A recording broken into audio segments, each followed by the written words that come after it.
So today I'm going to be doing my March wrap up. This is being posted like a week later than I want it to be, but as I've mentioned before in another video, I have lupus and I was just really not well. So this is going up later than I would like it to, but it's still being posted, so it's all that matters. So if I seem to have lower energy than I normally do, just please excuse it. I will be back to normal in my next video, I promise. So I'm just gonna quickly say the title and the star rating of the books that I talked about in my March mid-month wrap-up that I read the first couple weeks of March, and then we will get into the books that I read the last half of March. I read a total of 24 books in the month of March, and I read 9 the first half. So those were The Body Keeps the Score by Vessel Vanderkolk. This is a nonfiction and I gave it 4 stars. Diary of a Young Girl by Anne Frank. This is nonfiction as well. I did not rate this one. The Pisces by Melissa Broder. I gave this one 4 stars. It's a fantasy romance. Kingdom of the Wicked by Carrie Maniscalco. This is a fantasy romance as well. I gave this one 3 stars. Kingdom of Shadow and Light by Karen Marie Moning. I DNF'd. The Nightingale by Kristen Hanna was a historical fiction, and I gave that 4 stars. The Curse of 10th Grave by Dorinda Jones, fantasy romance. I gave 3 stars. Honey Girl by Morgan Rogers is a contemporary romance, and I gave that one 2.5 stars. And Annihilation by Jeff Vandermeer is a sci-fi horror that I gave 3 stars. Okay, so the first book that I read the second half of the month was The Girl with All the Gifts by M.R. Carey. This is a sci-fi horror, and I gave this one 3.5 stars. So I really liked the first third of this book, and then the last 2/3 were not bad by any means. I still liked reading it, but it definitely took a completely kind of different turn, different feel to it, and I wasn't as big of a fan of the second half as opposed to the first half. I really liked the kind of experimentation and the facility aspect of the first third of the book a lot. I really liked that. I felt like it was different. But the last 2/3 were just your kind of typical post-apocalyptic take on things, I kind of felt. So this is a book about this girl who is essentially a zombie, but she's different. She's a little girl, and then they find out there are other young children that are different as well. And so you kind of go on this journey with her and with a couple of the other people who work at the facility that she's at. And like I said, it's not a bad book. I did enjoy it. I won't be reading the sequel just because I kind of was happy with where it left off. I felt like it could be read as a standalone, and I didn't enjoy it enough to continue on. The next book I read was Maybe This Time by Casey West. This is a contemporary romance, YA. I gave this one 4 stars. This book was so cute, and it was just what I needed to get me out of a reading slump. I mentioned in my mid-month wrap-up that I was kind of slumpy the first half of March, and I feel like this is the book that really got me out of that. So I really am grateful to this book, but it's about this girl who works for the town florist, and so she's at all the big events in her small town. And this big-time chef, this fancy chef, comes into town to start helping her best friend's father with his restaurant to kind of pick it up off the ground again. And because of that, they cater. And because of that, his son, Andrew, is also at all of the same events as Sophie. So this is a romance told over the course of a year. And I just loved it because it's hate to love, very very burn, and I just really enjoyed it. I thought it was a really good YA romance. So this is one that I would definitely recommend for people to read. It did surprise me. The next book I read is The Maltese Falcon by Dashiell Hammett. I gave this one 3.5 stars. This is a mystery, and I was very pleasantly surprised by this book. It's one of the few books that I think if I reread it, I would give it a higher rating than I did the first time. So I think someday I might reread it, but I love Sam Spade. I feel like everybody who reads The Maltese Falcon loves Sam Spade. But I just really enjoyed following his character. I think more than anything about the book, that's what I liked the most. And this book is about Sam Spade, who gets hired by this woman to find her sister, and things get pretty murky. And his partner gets shot, and Sam finds himself being the hunter and the hunted. So I really enjoyed it. I would definitely recommend it to anybody who likes mysteries if you have not read it. And like I said, I probably will reread it at some point, so that's always a good sign. Next, I read Kindred by Octavia E. Butler. This is a sci-fi historical fiction, and I gave this one 5 stars. I loved this book. Again, completely surprised. I was putting reading this book off for so long because I didn't think I was gonna like it as much as I do. I thought it was gonna be boring. I thought it was gonna take me a while to get through it, even though all of the reviews that I've seen have been positive. I just kind of had a feeling I wasn't gonna like it, and I was wrong. I was totally wrong. I was so surprised. I was absolutely shocked when I found out that this was written in the 70s. This is such a timeless novel. Like, I had no idea. I had no idea. It felt like it was written like now. I was astounded when I saw that it was written in the 70s, and I do think it's a book that's gonna hold up with the test of time, and people are gonna be reading it forever because it was so good and it was important. She didn't like shy away from the negative kind of hard things to read. She made those things important in the book, and that in itself is important. So this is about Dana. She lives in California in 1976, and she one day is at her house and starts feeling a little funny and then gets drugged back to the 1800s. I think it's 1815, but I'm not 100% sure. In Maryland, in the deep South, where slavery is the thing back then. And she's Black, and so she is brought back in time to save this white boy from drowning, and she saves him. She obviously, when she gets taken back, she doesn't know that that's the reason she's being taken back in time, but when she gets there, she finds this boy drowning, and so she saves him, and then almost dies, and that's when she gets sent back to her present time. And this kind of repeatedly happens. She keeps getting sent back in time to save this boy, and then the only time she gets sent back home is if she's about to die. So you follow Dana through many years of 1815 and only a couple weeks of 1976, because when she gets sent back in time, time is normal in the 1800s, but it's like a split second that she's gone from her normal time, 1976. So it was such a good book. I encourage everyone to read it, even if historical fiction isn't your thing, if sci-fi isn't your thing.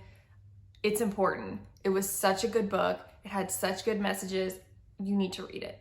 The next book I read was Aisha at Last by Yusma Jalaluddin. Not sure how to say that. It's contemporary romance. I gave it 2 stars. I really did not like this book. I did not like it because I felt like it was just one giant ball of miscommunication, and I don't get down with miscommunication.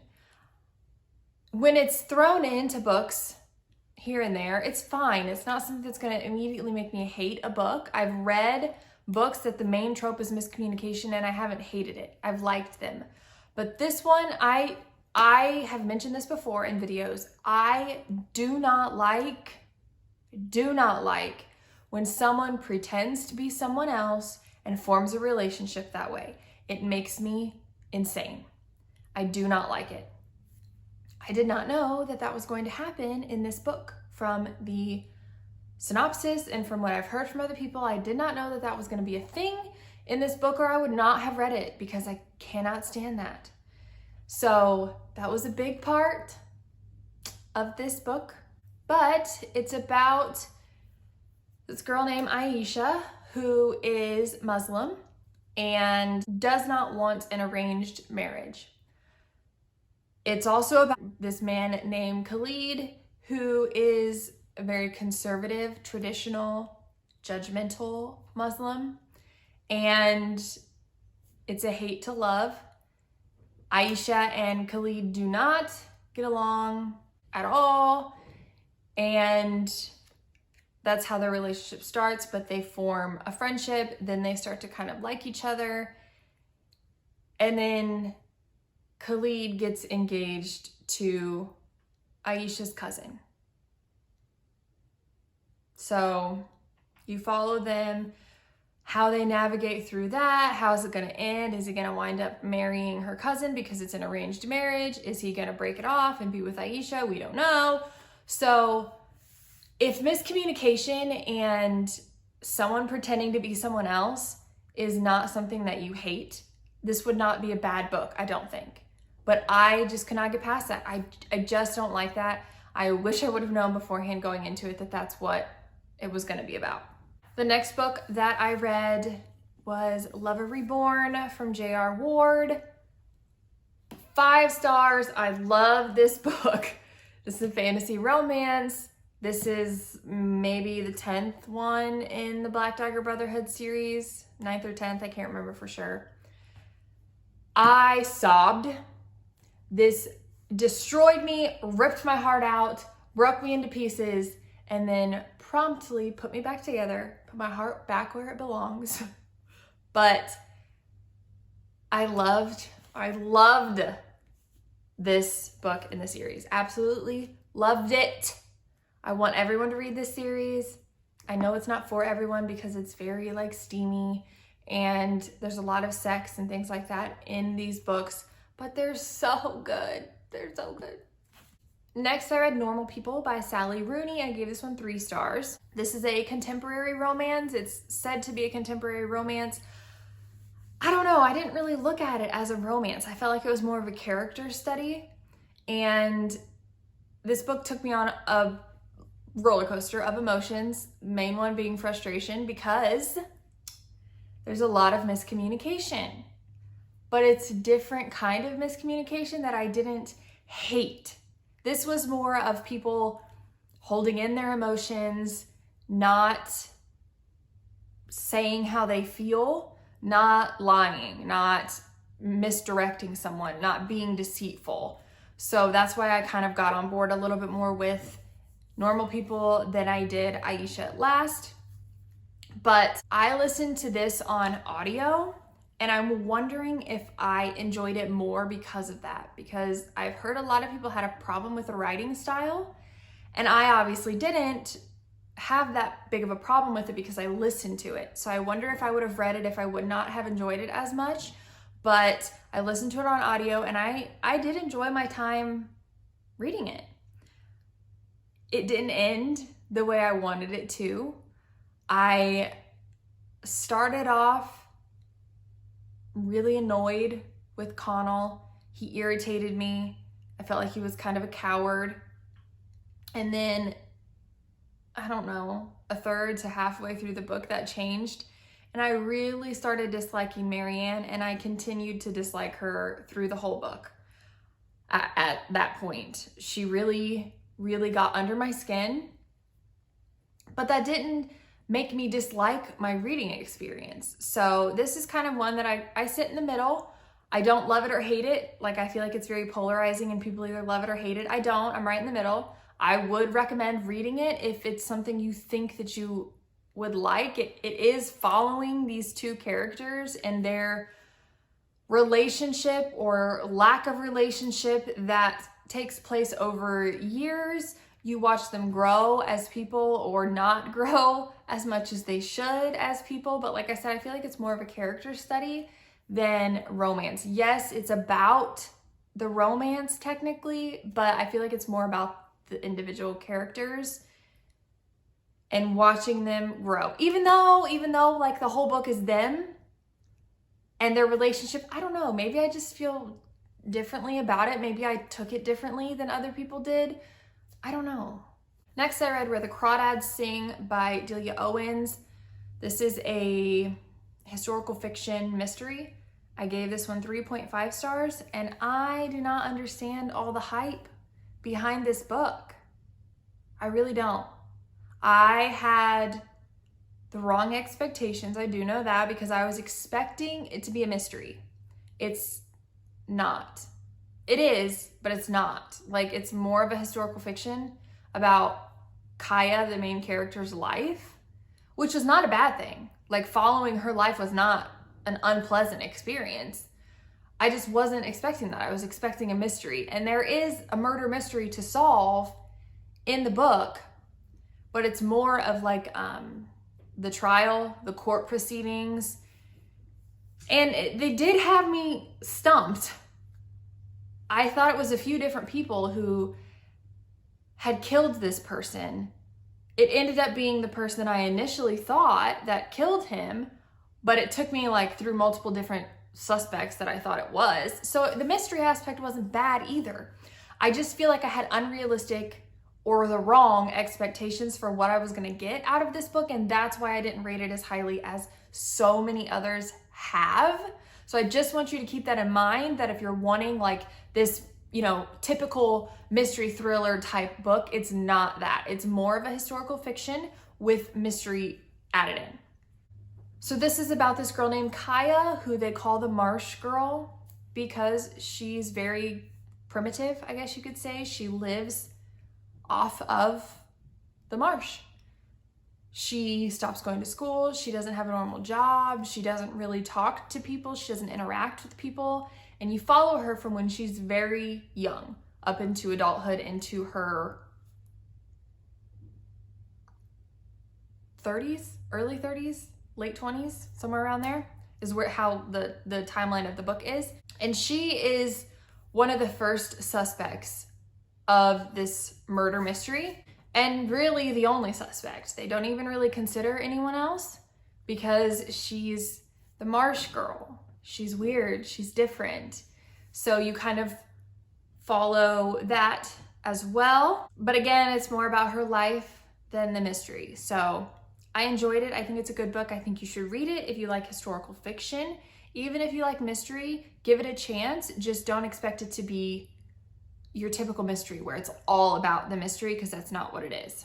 Next, I read All the Missing Girls by Megan Miranda. This is a mystery thriller. I gave this one 4 stars.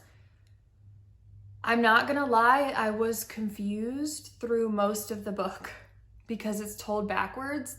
I don't know if I listened to it on audio. I don't know if that was too difficult to follow because it was backwards on audio. I don't know if that was my mistake. I still really enjoyed it. I still gave it 4 stars. The ending was 100% worth the confusion throughout the book. Absolutely, for me. But I feel like maybe if you would have read it, or if I would have read it instead of listening to it on audio, I might not have been so confused. But I still was able to follow along and I knew what was happening. It was just the timeline of things that was hard for me to keep track of. But this is about this woman named Nick who comes back home to her hometown, a small town, to help tie up loose ends with her ailing father. And she is plunged back into the drama of this 10-year missing persons case. There end up being 2 women who go missing, both connected to Nick, and you follow 15 days of them trying to solve it. I really liked it. I think it was a good mystery. I do. I would recommend it. Just maybe read it. Don't listen to it on audio because, like I said, it was a little bit confusing to keep up with the dates and the timeline of things. Next, I read One True Loves by Taylor Jenkins Reid. This is a contemporary romance. I gave this 5 stars. I love I love this book. This was probably my favorite book that I read the whole month. I sobbed reading this book. Absolutely sobbed.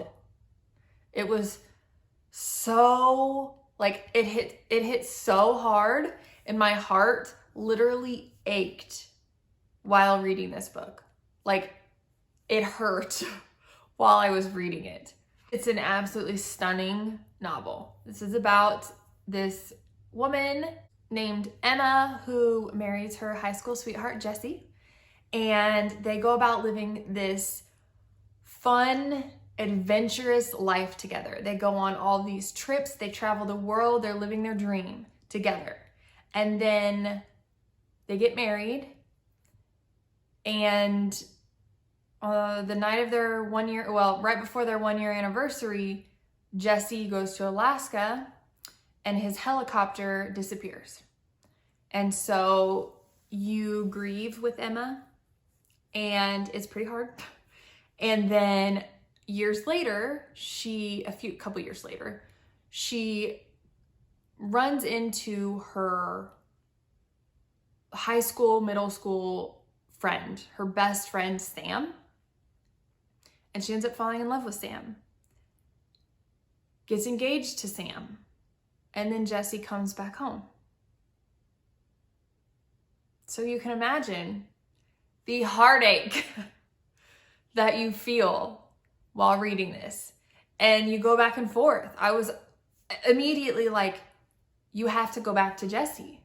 Because, and mind you, none of this is spoilers. This is like in the synopsis and stuff.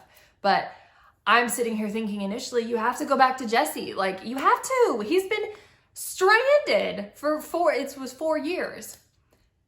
And then I'm thinking, poor Sam. Sam didn't expect any of this to happen. He's just in love with Emma. He wants to be with Emma. And then her missing husband comes back. Like, poor Sam.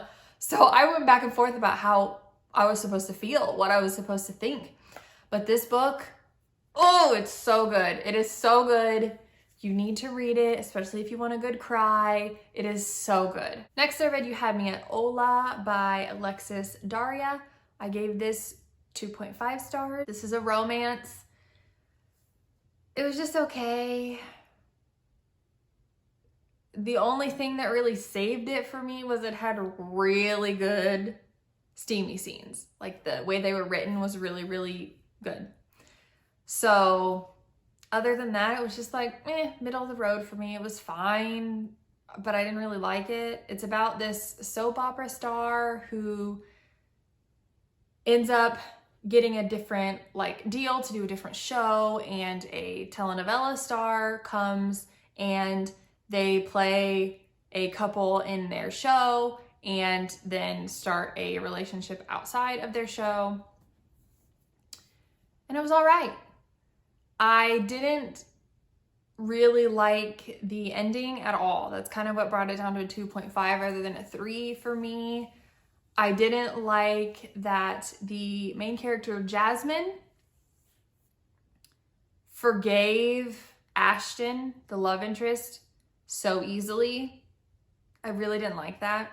I hated it, actually. So that's why it kind of brought my rating down some. So it's not a bad book, but I don't know that I would really recommend it to anyone either, because it was just kind of all right. Next, I read Romancing the Duke by Tessa Dare. I gave this one 3.5 stars. This is a romance, historical fiction romance. I liked it. I am currently reading the second one in the series, so I liked it enough to continue on with the series, but it wasn't like stellar. It wasn't like a standout where a lot of people really love this series and think it's like the best historical romance. I didn't really think that, but I liked it. It was a good book. It was about Izzy, who has nothing pretty much in life anymore, and she gets this call from this man to come to this giant castle. She goes, ends up finding out it is her castle now. It has been left to her in a will, and the duke that lives at the castle is refusing to leave and stuff, and he's grumpy, and he's blind, so he's even grumpier, rightfully so, but he had an accident and it caused him to go blind. And he's been a recluse ever since then. And so when she comes, he's just doesn't want her there. And It's hate to love. But again, towards the end, the love was just, I mean, there's a buildup to it, but it was just so like abrupt, I felt like. So again, not an incredible romance to me.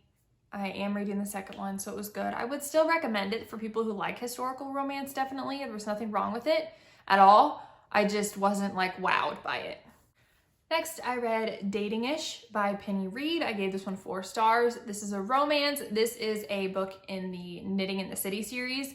These Knitting in the City series books, you can read as standalones. I do think that they're completely fine to read as standalones. I haven't necessarily read them in order, but this one I did really like. This is about Marie, who goes on this horribly bizarre first date, and it like ends up being the straw that broke the camel's back, and she writes off men pretty much. She's been doing dating sites and she's decided she's no longer going to do that.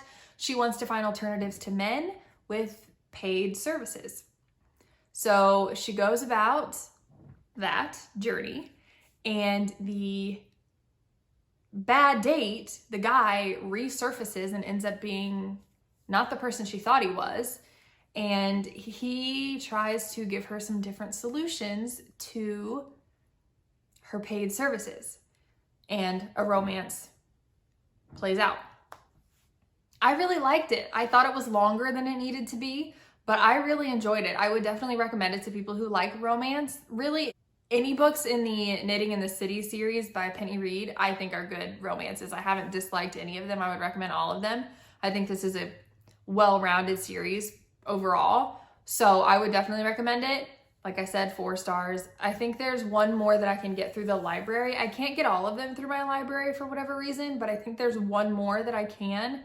So I think I'll read that one and then I'll probably be done, just because I don't have access to the rest through my library and I'm not gonna buy them. Next, I read The Chain by Adrienne McKenty. I gave this 3 stars. This is a thriller. The first half of this book was a solid 4 stars for me. I really liked it, but the second half I felt like really lost the intensity for me. I liked the ending. I felt like it was a good conclusion to the book, but I just felt like the second half lost the intensity and it kind of really changed the feel of the whole thing. So that's what dropped it down to a 3 star for me. I can understand why people really didn't like it, but I don't understand why people hate it so much. I don't know.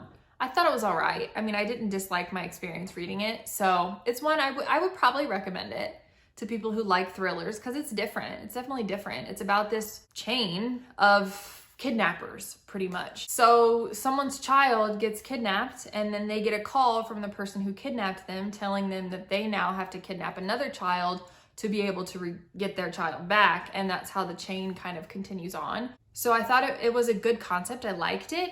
I just didn't like the second half of the execution. And the last book that I read this month was Sealed by Naomi Booth. This is a horror.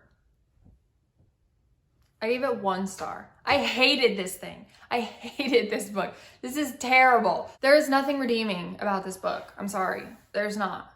I was so irritated at the person who I got this recommendation from, because this is so terrible. Like, this sucks. It sucks.